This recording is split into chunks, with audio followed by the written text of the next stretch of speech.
Sem pravzaprav že od začetka na teh dogodkih o inovacijah v energetiki in zdi se mi to eno najbolj pomembnih posvetovanj, ki jih organizira Prosperija. Zaradi tega, ker je to področje razvoja države. Inovacije so pravzaprav ogledalo ene države. Čim več inovacij, družba je bolj razvita. In prav na področju energetike nismo ravno briljantni. Če bi vsaj približno bili taki, kot so športniki, bi bilo zelo dobro, veliko boljše. Ampak zato mislim, da je ta posvetovanje izredno dobro in današnje je bilo zelo dobro organizirano z odličnimi temami in spodbudami mladih inovatorjev. Danes smo recimo poslušali 13-14 zelo zanimivih inovacij in treba je na tem nadaljevati.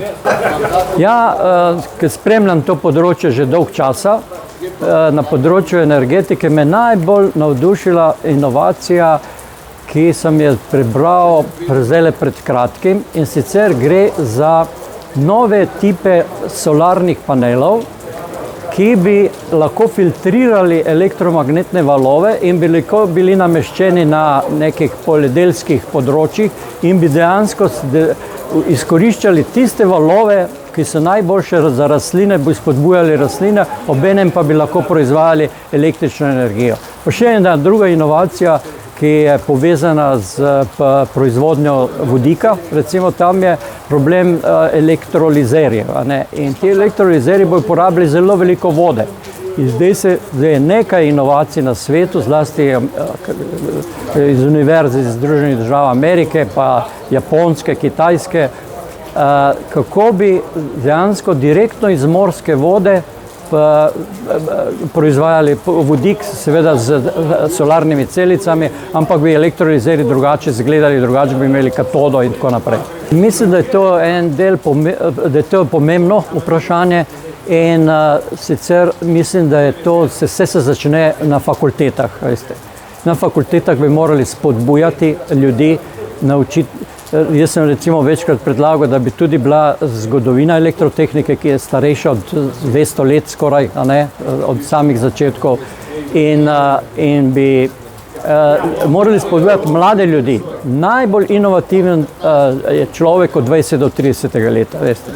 In če bi spodbujali, da v času študija ali pred študiju, da bi ljudje bili čim bolj inovativni, da bi proizvajali nove ideje, makar so včasih te ideje nore ideje, bi rekel, ampak iz tega se izcimijo izredno dobre ideje in lahko na ta način napreduje celotna družba. Seveda ob podobnem spodbujanju tudi finančnem.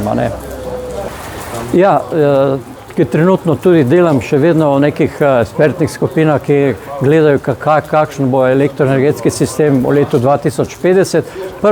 Prvi odgovor je sodelovanje. Čim večje mednarodno sodelovanje lahko bo prinašalo tudi cenejšo električno energijo v končni fazi in